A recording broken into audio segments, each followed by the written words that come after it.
What's going on, guys? It's Xeno here with another Guild Wars 2 PvP build video. This will be a Scrapper Engi build focused around great sustained damage crowd control as well as some decent team support utility. This particular build is somewhat meta at the moment, but I thought I'd make a quick video for anyone who's new to the build or even the engineer, as I'll go through some of the combos and techniques you'll want to be aware of if you want to play this build effectively. First though, I'll just do a quick run through of the spec and the abilities before we get into that stuff. So let's run through the specializations first. As you can see, we're running with Firearms, Alchemy and Scrapper.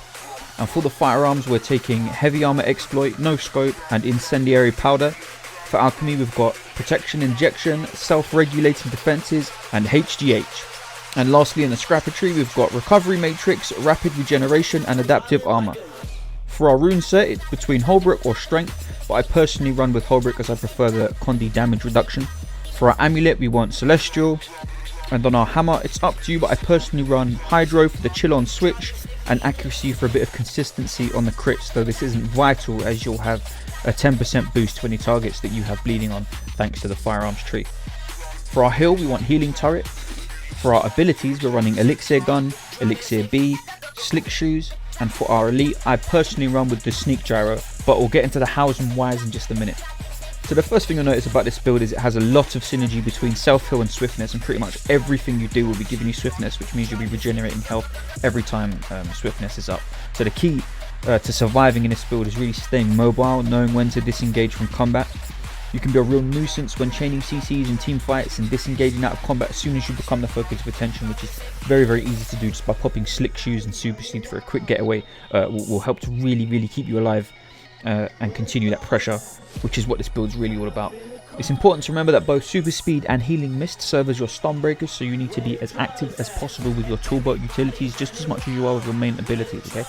The main thing you're going to want to learn with this build though is how to manage your combo fields in and out of combat. At the beginning of the game, you can start by stacking swiftness for you and your team by laying down a lightning combo field with Thunderclap, then self-detonating with your healing turret inside of it. You can also switch to your Elixir Gun and Acid Bomb out for additional self-boost. When in combat, you want to lay down a Thunderclap onto your targets and skill 3 into skill 2, skill 3 being your Rocket Charge, which will add a daze on top of the initial stun, and Electro Whirl to start throwing out damaging bolts.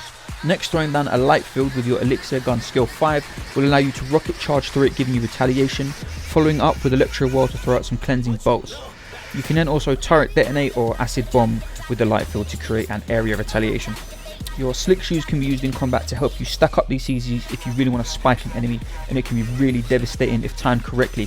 Just run through with your Slick Shoes, throw down a Thunderclap on top of them, followed by a Rocket Charge, etc. Something else to take note of is one of the new features of the Scrapper tree, and this allows you to gain access to something called the Function Gyro, which can be used to res or stomp enemies from range, and you can use your Elixir Toss utility to apply stability to your Gyro as well as yourself as you would with any other teammate. A final tip I'd give is regarding the Sneak Gyro. I personally think it's one of the best elites in the game simply for the amount of utility it gives. It can be used in supporting, rezzing, stomping and sneaking to points, covering allies and even NPCs. If you really want, you can even use it to continue your CC chain when spiking due to the daze it gives on the self-destruct. And what I find most amazing about it is the CD. It's only 20 seconds and 10-second CD on the self-destruct. That's lower than most of your main abilities, so I seriously suggest running with the Sneak Gyro and not being shy in using it as often as possible.